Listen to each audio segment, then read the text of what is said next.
Magandang hapon mga idol. Ito po yung ginawa kong division.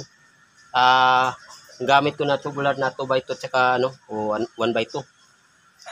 Ang hardiplex dito sa labas, tapos dito sa loob, plywood, double walling. Ito na yun, tapos na yung paglagay namin sa tubular. Ito,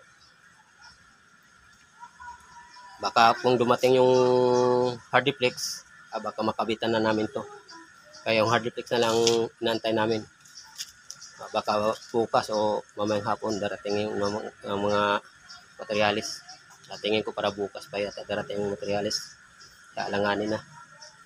Ito na po yung ginawa kong tubular na division. Yan, tapos na yan.